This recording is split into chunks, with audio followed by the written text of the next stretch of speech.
মানবাধিকারের বুলি যারা ঝাড়ে, নারী অধিকারের বুলি যারা ঝাড়ে, ধর্মীয় স্বাধীনতার বুলি যারা ঝাড়ে, এরা বিদেশি কোনো ষড়যন্ত্র, বিদেশি কোনো এজেন্ডা সোনার বাংলায় বাস্তবায়নের লক্ষ্যেই কাজ করে। কিন্তু এ সমস্ত বুলি শুনলে আমরা মুসলমানরা ভয় পেয়ে যাই। ভয় পেয়ে যাই বলতে নিজেদেরকে হীনমন্যতায় ভুগি, মনে করি মুসলমানরা হয়তোবা মানবতা নিয়ে কাজ করে না, মানবাধিকার নিয়ে কাজ করে না, নারী অধিকার নিয়ে কাজ করে না। মনে হয় আমেরিকার ওই মানবাধিকার কমিশনই মানবতা নিয়ে কাজ করে, ওরাই মনে হয় মানবাধিকার চর্চা করে, ওরাই মনে হয় মানুষের পাশে দাঁড়ায়, ওরাই মনে হয় নারীর অধিকার নিয়ে কাজ করে, ওরাই মনে হয় সমাজ সংস্কার নিয়ে কাজ করে। কিন্তু মুসলমানের কথা জানা নাই, মুসলমানের মানবতার নবী, যিনি মহামানব, যার উপাধি পৃথিবীর ইতিহাসে মুসলমানদের নেতা, মুসলমানদের নবীর চেয়ে কোন মানবতার নবী, কোন মানব সংস্কৃতি পৃথিবীর ইতিহাসে আজ পর্যন্ত কেউ কোনোদিন বাস্তবায়ন করতে পারে নাই, করতে পারবেও না। ঠিক কিনা বলেন? এবং শত্রু মোকাবেলায় সচেষ্ট হওয়ার, সজাগ দৃষ্টি রাখার করণীয় কাজ সম্পর্কে আপনারা জানেন, মসজিদের মেম্বারগুলো থেকে মুসলমানদের আত্মপরিচয় দেওয়া হয়। মুসলমান কি? মসজিদের মেম্বার থেকে ধর্মীয় এবং বৈদেশিক, বিধর্মীয় বৈদেশিক যে সমস্ত আগ্রাসন মুসলমানের উপর এবং বাঙালির উপরে চালানো হয়, সেগুলো সম্পর্কে মুসলমানদেরকে সতর্ক করা হয়। ঠিক তেমনি একটি বিষয় আজকে আলোচনা করতে যাচ্ছি। আল্লাহ পাক আমাদেরকে উপকারী সহি কিছু কথা আলোচনা করবার, এগুলো থেকে শিক্ষা নেবার, আমল করবার তৌফিক দান করেন। মহাব্বতে পড়ি আমিন। একে অপরের ভাই কেউ ছিল না নবীর জামানার আগে। আল্লাহর নবীর মানবাধিকার নিয়ে কাজ করার পরে সকলে একে অপরে ভাই হয়ে গেছে। وَكُنْتُمْ عَلَى شَفَا حُفْرَةٍ مِّنَ النَّارِ فَأَنْقَذَكُم مِّنْهَا। শুধুমাত্র দুনিয়ায় একে অপরের ভাই হয়েছ বিষয়টা এমন নয়। আল্লাহ পাক বলেন, তোমরা জাহান্নামের কিনারায় দাঁড়ায় ছিলা, জাহান্নাম থেকে তোমরা মুক্ত হয়েছ। তোমাদের নবী আল্লাহর পক্ষ থেকে তোমাদেরকে সেই জাহান্নাম থেকে মুক্ত করেছেন। নবীর উম্মতের দলেরা আজকে যারা মানব অধিকারের কথা বলে, তারা তো এমন জামানা পায় নাই। তাদের ধর্মে, তাদের ধর্মগুরু, তাদের ধর্মের স্রষ্টা যারা, তাদের ধর্মের সূচনালগ্ন যারা, তাদের ধর্মগুরু যারা, ইসলাম ছাড়া পৃথিবীতে এমন আর কোন ধর্ম দেখাতে পারবেন না। ইহুদি হোক, খ্রিস্টান হোক, নাসারা হোক, হিন্দু হোক, যে ধর্মেই হোক না কেন, কোন ধর্মের নেতা গুরু পৃথিবীর ইতিহাসে এমন মানবতা, মানবের অধিকার প্রতিষ্ঠা করেছেন, এর ইতিহাস কোথাও দেখানো যাবে না। ঠিক না? একমাত্র ইসলাম ধর্মই মানব অধিকার প্রতিষ্ঠা করেছে। আর কোন ধর্ম মানবাধিকার প্রতিষ্ঠা করতে পারে নাই। ইতিহাসের পাতায় কেউ দেখাতে পারবে না। শুধুমাত্র আমাদের নবী মানবাধিকার প্রতিষ্ঠা করেছিলেন, সোনালী যুগ করেছিলেন। এমনকি পৃথিবীতে ইহুদি, খ্রিস্টান, নাসারা, হিন্দু, বৌদ্ধ যত ধর্ম আছে, সকল ধর্ম অবলম্বীরা মুসলমানদের নেতা, মুসলমানদের লিডার হযরতে ওমরের শাসন আমলকে অনুসরণ করে তারা রাষ্ট্র চালায়, ক্ষমতা চালায়।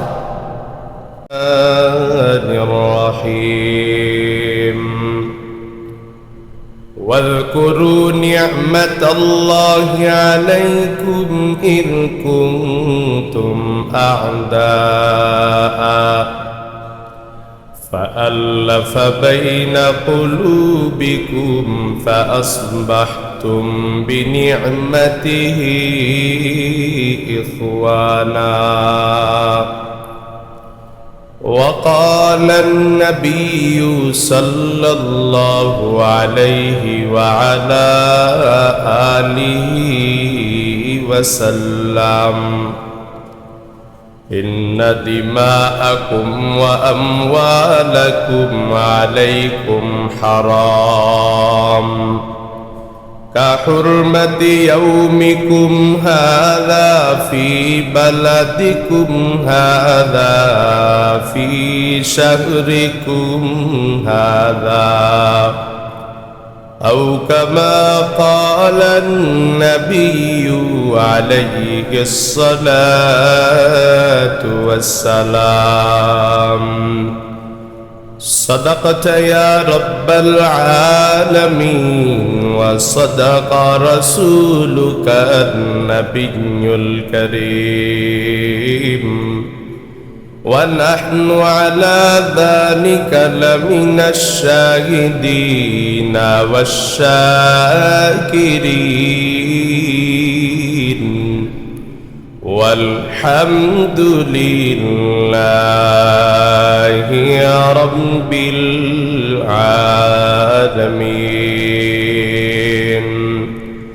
محبت درود إبراهيم پڑھی. اللهم صل على محمد وعلى آل محمد كما صليت على إبراهيم وعلى آل إبراهيم إنك حميد مجيد.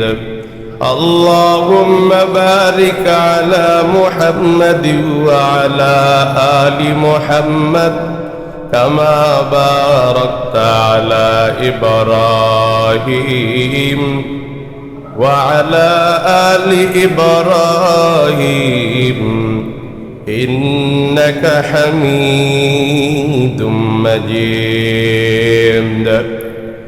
محمد عربی ہے و نبی راستے پیشوا. محمد عربی ہے و نبی راستے پیشوا. عالم ہوا اس کے پیدائش سے اجالا. عالم ہوا اس کی پیدائش سے اجالا. شفیع الامم ہمارا نبی روز قیامت. شفیع الامم ہمارا نبی روز قیامت. شفاعت کرے گا اللہ کی پس گناہگار امت. شفاعت کرے گا اللہ کی پس گناہگار امت. سبحانك لا علم لنا إلا ما علمتنا إنك أنت العليم الحكيم. رب زدني علما. رب اشرح لي صدري ويسر لي أمري واحلل عقدة من لساني يفقهوا قولي. آمنت بالله صدق الله. আল্লাহ পাক রব্বুল আলামিনের দরবারে অসংখ্য অগণিত শুকরিয়া যে রব্বে কায়নাত আমাদেরকে মুসলমান হিসাবে সপ্তাহের শ্রেষ্ঠতম দিন শুক্রবারের দিন আল্লাহ পাকের মহান বিধান,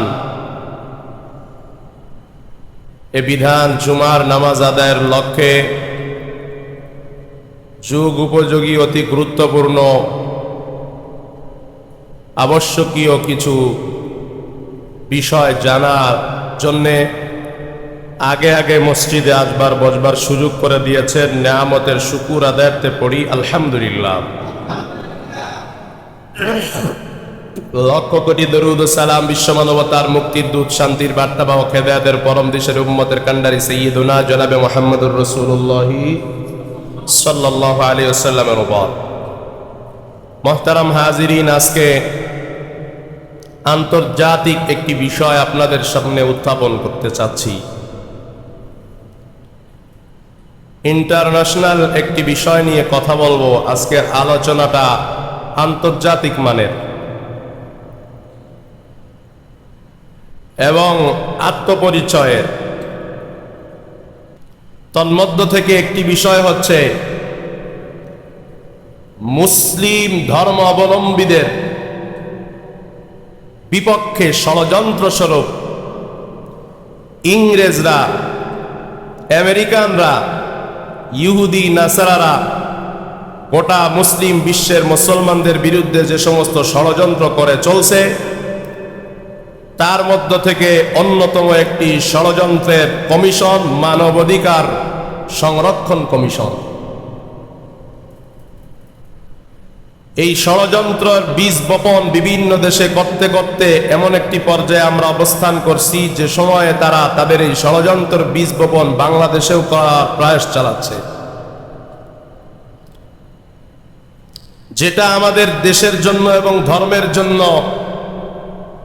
কঠিন এক হুমকি স্বরূপ। কারণ আপনারা যারা ইতিহাস জানেন তারা ভালো করেই জানেন, এই ইংরেজ বেনিয়ারা ভারত উপমহাদেশ শাসন করেছে, জুলুম করেছে, শোষণ করেছে। তারা এই ভারতবর্ষে শাসন করবে একথা বলে ঢুকে নাই। মানুষের খেদমত করবে, মানুষের অধিকার নিয়ে কাজ করবে, মানুষের পক্ষে থাকবে, গরিবদের পাশে দাঁড়াবে, দারিদ্রতা বিমোচন করবে, ব্যবসা করবে। এ সমস্ত অন্তরঙ্গ, এ সমস্ত মুসলমানদের কিছু উপকার করার কথা দিয়েই, বুলি দিয়েই তারা এ ভারত উপমহাদেশে ঢুকেছিল। পরবর্তীতে তারা মুসলমানদের ক্ষমতা ছিনিয়ে নিয়ে মুসলমানদের উপরে শোষণ, জুলুম, নির্যাতন করেছে। তার তার শত বছর পরে আবার পুনরায় তারা তাদের পূর্বের প্রচেষ্টা সক্রিয় হওয়ার চেষ্টা করছে। বাঙালি এবং মুসলমান জাতি যদি তাদের এই ষড়যন্ত্রের ব্যাপারে হুঁশিয়ার সাবধান না হয়, আবারও তারা বাংলার মসনদে বসে বাংলাদেশের মানুষকে শোষণ করে, জুলুম করে, নির্যাতন করে ক্ষমতা ছিনিয়ে নিবে, এতে কোনো সন্দেহ নাই। আর একটি ষড়যন্ত্র হচ্ছে ইসলামকে রুখে দিতে, কোরআনকে রুখে দিতে, মানবতাকে রুখে দিতে, ইসলামের কর্ণধার হযরত উলামা একরামদেরকে কারারুদ্ধ করা। ভারতের র এবং আমেরিকা, ব্রিটিশ এদের একটি সুকৌশল, এদের একটি অত্যন্ত সুনিপুণ কৌশল হচ্ছে মুসলমানদের ধর্মীয় নেতাদেরকে জঙ্গি, সন্ত্রাসী বলে আখ্যা দিয়ে তাদের জীবনকে বিপন্ন করে মুসলমানদেরকে, সাধারণ মুসলমানদেরকে নেতৃত্ব শূন্য করা। যার ফলস্বরূপ বিগত স্বৈরাচারের আমলে অসংখ্য ওলামা একরামদেরকে জঙ্গি নাটক সাজিয়ে কারারুদ্ধ করে মুসলমানদের নেতৃত্বকে শূন্য করেছিল। 24 পরবর্তী সময়ে বাংলাদেশের মানুষের বিপ্লবের পরে কথা ভাবতে কষ্ট হয়, ঠিক স্বৈরাচারের আমলের মতো আবারও মুসলমানদের ধর্মীয় নেতাদেরকে জঙ্গি নাটক সাজিয়ে মুসলমানদের নেতৃত্ব শূন্য করার চেষ্টা চলছে। বিপ্লব পরবর্তী নতুন এ বাংলাদেশে তাদের এই প্রচেষ্টা, তাদের এই ষড়যন্ত্র আমরা রুখে দিব, ব্যর্থ করেই ছাড়বো ইনশাআল্লাহ। মুহতারাম হাজিরিন, এবার আসি আমরা আমাদের মূল আলোচনা। এত সময় শিরোনামগুলো বললাম।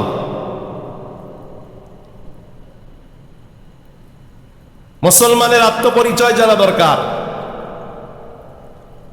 বর্তমান যুগে মানবতা, বর্তমান যুগে মানব অধিকার নিয়ে কাজ করা, নারীর অধিকার নিয়ে কাজ করা, নারীর অধিকারের কথা বলা, মানব অধিকারের কথা বলা, ধর্মীয় স্বাধীনতার কথা বলা, এগুলো একটি ফ্যাশনে পরিণত হয়েছে। মুসলমানের আত্মপরিচয় জানা দরকার। আমাদের নবী তো তখন মানবতা নিয়ে কাজ করেছেন, মানব অধিকার নিয়ে কাজ করেছেন, যে সময় মানব অধিকারের কথা বলাই ছিল একটা মহা অপরাধ। মানব অধিকারের কথা কেউ মুখ দিয়ে বলার সাহস পেত না। আর বর্তমানে তো মানব অধিকারের কথা বললে তাকে সম্মান করা হয়, এটাকে ফ্যাশন মনে করা হয়। আর মুসলমানদের নবী মহামানব, যার উপাধি, তিনি এমন সময় মানবতা নিয়ে কাজ করেছেন যখন ইতিহাসের পৃথিবীর সূচনা লগ্ন থেকে পৃথিবীর শেষ পর্যন্ত এমন পৈশাচিক, মানবতাহীন, এমন পৈশাচিক, দয়া মায়াহীন, এমন পৈশাচিক সমাজ পৃথিবীর ইতিহাসে না কোনোদিন এসেছিল, পৃথিবীর ইতিহাসে না কোনোদিন আসবে। পাথরের বুকে তিনি ফুল ফুটিয়েছেন। মুসলমানদের এই ইতিহাস জানা থাকা দরকার যে আমাদের নবী একমাত্র মানবতার গুরু, মহামানব উপাধি একমাত্র আমাদের নেতার। পৃথিবীর আর কোন নেতা মহামানব এই লকব ধারণ করার অধিকার রাখে না। পৃথিবীর আর কোনো মানুষকে কেউ মহামানব বলে সম্বোধন করে না। মুসলমানের গৌরব উজ্জ্বল ইতিহাস সমুন্নত মাথাকে সমুন্নত করার জন্য এগুলো জানা দরকার। মুহতারাম হাজিরিন, আমাদের প্রিয় নবীজি সাল্লাল্লাহু আলাইহি ওয়াসাল্লাম মানবতার নবী। মানবতার নবী দুনিয়াতে আগমন করেছেন, মানবাধিকার নিয়ে কাজ করেছেন যখন মানবাধিকার নিয়ে কাজ করার কোনো মানুষ ছিল না। আমাদের নবীকে আল্লাহ পাক পুরা বিশ্বের জন্য, শুধু মানব জাতির জন্য নয়, সমস্ত সৃষ্টিকুলের জন্য হৃদয়গহীন মায়াবী মানবাধিকারের চর্চা, মানবাধিকারের মায়া নিয়ে দুনিয়ায় পাঠিয়েছেন। আল্লাহ পাক রব্বুল আলামিন সে কথাই কোরআনে বলছেন, ওয়ামা আরসালনাকা ইল্লা রাহমাতাল লিল আলামিন। আল্লাহ বলেন, হে নবী, আপনাকে দুনিয়ার বিশ্ববাসীর জন্য, সমস্ত বিশ্ববাসীর জন্য, সকল শ্রেণী পেশার মানুষের জন্য, সকল সৃষ্টি জগতের জন্য মানবতার নবী হিসাবে আপনাকে প্রেরণ করলাম। আমার মায়ার নবী এমন সময় মানবতা প্রতিষ্ঠা করেছেন, মানুষের অধিকার নিয়ে কথা বলেছেন, যেই সময় মানুষের অধিকার নিয়ে কথা বলার দুনিয়াতে আর কেউ ছিল না। আমার নবী মানুষকে যতগুলো মানবতার দিকগুলো দেখিয়েছেন, তার মধ্যে শ্রেষ্ঠতম মানবতার দিক ছিল সৃষ্টিকে তার শিকড়ের সাথে পরিচয় করে দিয়েছেন, মাখলুককে তার খালেক সৃষ্টিকর্তার সাথে পরিচয় করে দিয়েছেন, নিজের আত্মপরিচয় নিজেকে বুঝিয়েছেন। মানুষকে আমার মায়ার নবী জীবনের লক্ষ্য নির্ধারণ করতে সক্ষম হয়েছেন। মানুষ এই নবীর মাধ্যমে বুঝতে পেরেছেন আমার জীবনের লক্ষ্যটা কি, আমার জীবনের টার্গেটটা কি। এমন সময় আমার নবী মানবতা নিয়ে, মানবাধিকার নিয়ে কাজ করেছেন রে বাবা। যেই সময়টা কত কঠিন ছিল, কুয়া থেকে, কূপ থেকে উটকে পানি পান করানো নিয়ে বছরের পর বছর, জাতির পর জাতি সামান্য কূপ থেকে উটের পানি পান করানো নিয়ে দ্বন্দ্ব, হত্যা, মারামারি, কাটাকাটিতে যুগের পর যুগ লেগে থাকত। সামান্য কূপ থেকে পানি উঠানো, সামান্য নদী থেকে পানি উঠিয়ে কে কার উটকে খাওয়াবে, এ জিনিস নিয়ে যুগের পর যুগ, গোত্রের পর গোত্র মারা যাওয়ার সময় ওসিয়াত করে যেত, আমি মরে গেলাম, অমুক কূপ থেকে অমুক জাতি কেন উঠকে পানি পান করিয়েছে, তোমরা তাদেরকে হত্যা করবা, তোমরা তাদের সাথে যুদ্ধ করবা, তোমরা তাদের সাথে বিগ্রহ চালিয়ে যাবা। এমন পৈশাচিক জামানায় আমার নবী আসার পর কি হয়েছে? আল্লাহ পাক রব্বুল আলামিন বলেন, মুমিনদের উপরে আল্লাহ পাক রব্বুল আলামিন অনুগ্রহ করেছেন। আল্লাহ পাক রব্বুল আলামিন মানুষের অধিকার নিশ্চিত করেছেন আমাদের নবীজিকে পাঠিয়ে। ইরবাতা ফীহিম, যখন সেই নবী আগমন করেছেন, তাদের মধ্য থেকেই, তাদেরই গোত্রের মধ্য থেকে তিনি আসার পর কেমন মানবতা ছয়লাভ করেছেন, মানবাধিকার কেমন প্রতিষ্ঠা করেছেন আল্লাহ পাক সে ব্যাপারে পরবর্তী জাতিকে, নবী আগমনের, নবীর প্রত্যাবর্তনের, নবীর দুনিয়া থেকে বিদায়ের পরবর্তী জেনারেশনকে, পরবর্তী উম্মতকে আল্লাহ পাক চিরকাল স্মরণ করতে কোরআনে আদেশ জারি করেছেন।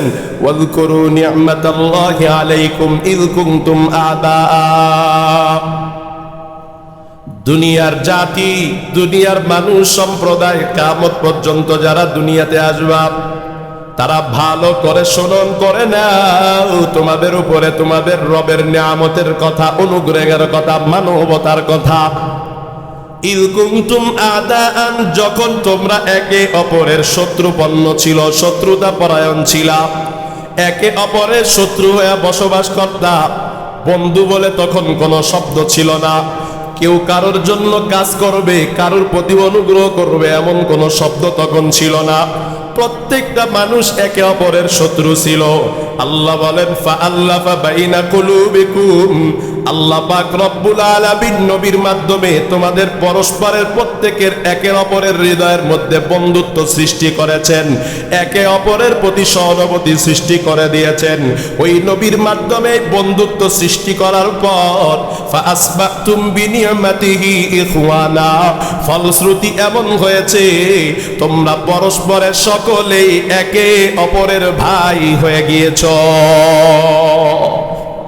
পৃথিবীর আর কোন ধর্মের ধর্মগুরু মানবাধিকার প্রতিষ্ঠা করতে পারেন নাই।